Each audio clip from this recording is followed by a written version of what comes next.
counts, but only if he used the franchise. And early voting has started. Tuesday's the big day. Your thoughts about Oklahomans voting? Yeah, voting is such an important thing, and many of you watch this before you go to church, and I know that you're not supposed to talk about religion or politics with your friends or your family, but this is the time of the year that you need to talk about this. You need to call your children. You need to make sure that they're participating in voting. You need to talk to your friends, make sure they're participating in voting. You're not hearing me tell you on this show who you should vote for. That's up to you. But do your research, make sure that you participate in the process. When this is all said and done, if we have low voter turnout again, it will be on all of us. We're going to have the best democracy we can have if the most people participate in the process. You need to get out and do your duty and vote this Tuesday. It's safer to talk about religion and politics at the table in Oklahoma than education. I know that, but that's for another time.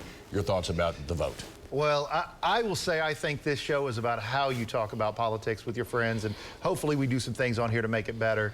And as we talk about politics and bring that to you every Sunday morning, we're honored to come into your homes and try to give you good information. The most important thing you could do is go vote. The stats say roughly half of the people in the state of Oklahoma are not going to vote. We call it Your Vote Counts for a reason. You are the one that is in charge of your democracy, your republic here in Oklahoma, in this United States. You are the one that gets to pick your elected leaders, and we can't encourage you strong enough to go do it. Early voting, many of you have already voted, but if not, go out and vote on Tuesday. Okay, so closing arguments as we go down the stretch on the governor's race, which appears close. We see J.C. Watts got involved. Barry Mangold did a story this week that flips the tourism discussion, which will be big after the election. Your thoughts about the closing arguments on the governor's race? Well, he did. Well, if you haven't read the Barry Mangold story, you need to go read it. It's right here on news9.com. They did a phenomenal job, as he always does. But here are the closing arguments at the end of the day. What type of Oklahoma do we want to live in? I think what you're going to see is a very strong Republican sweep this election season. I think that Oklahoma is still a red state, and I think you're going to see a vision that hopefully on your down ballot races, people have cast for how we're going to fund education, how we're going to get our jobs and economy going, how we're going to support public safety, support our police officers, and I hope you ignore the garbage. This last week, we've had an awful lot of garbage, people without a vision, just in the intact. I hope you ignore that stuff. It's so close. These issues, though, do make a difference down the stretch. Yeah, these issues obviously make a difference down the stretch. I've talked about on this show for months now. I really feel like that this year in particular, that women's issues are on the ballot. From the Democratic side, you've got all women at the top of the ticket, both U.S. Senate seats, Superintendent of Education, and for governor this year. I think that women are going to play a very, very big role in this election when they go out and cast their ballot. But you do, as my colleague said, you need to make sure that the people you're voting for have a vision. If all you hear out of a candidate is what the other candidate is doing and negative things about them, but they never tell you what they want to do, then take a pass on them. This election should be about issues and results. And as my grandmother, June, always used to tell us, joy comes in the morning. We'll see you next Wednesday. Wink, wink on that one, right? Okay. Coming up, we're going to be talking about state, federal, and local elections in our next segment.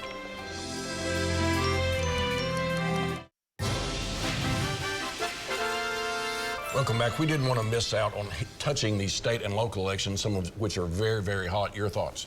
Well, I think the state election, this governor's race is going to be very, very close. But at the end of the day, I think Kevin Stitt's going to win. I think Superintendent Hoffmeier's flip-flopped on her stance on sanctuary cities, started to flip-flop on her stance on abortions, kind of like flip-flopping in what party she's in. I think it's going to be very, very close. But you're going to see Governor Stitt pull it out. We're going to maintain supermajorities in the legislature in both the House and the Senate on the local level. There are a few races in the metro area that I think are in play. But for the most part, I think what you're going to see is a supermajority legislature. The races I hope everyone is paying attention to, going down ballot to your county races. They really affect you. Get out there and vote. But I think the red wave is coming. I think that's what's here, and I don't think it's going to miss Oklahoma. And that big bond issue, your thoughts about state and local? Yeah, I don't know that you can call it a red wave when the state's already red. So I do anticipate Democrats picking up a few seats in the House this year here in Oklahoma, in the Oklahoma State House, not necessarily Congress. But I also think that you need to pay attention to down ballot races. There's a very important district attorney race in Oklahoma County, for those of you watching, with Vicky Bahena really tightening that race up here at the end. And then I've talked about this on the show before. You've got, if you're in Oklahoma City Public Schools area, you've got 2 bond issues, 2 propositions that you can vote on that are absolutely important for the school district if we want to make sure that they are able to compete for 21st century education here in Oklahoma City. Yeah, a lot of late breaking news on that on both sides. All right, from the federal standpoint, Democrats have any hope? Yeah, I'm going to say that there's hope out here for Democrats nationally. Now, I know that, you watch the news, you hear stories about both sides, but as I said in the earlier segment, I do think that women's issues is on the ballot this year. I think there are a lot of folks that may say one thing, but when they hit that ballot box and it has to do with their rights, they're going to choose accordingly. But what I can tell you more importantly than that is, let's take a deep breath after this election. We have got to figure out a way to work together in our country so that we can accomplish things. We have an infrastructure we need to rebuild. We have security issues that we need to figure out. We need real leadership, whether it's Republican or Democratic. And I'm hoping for that after the elections are over.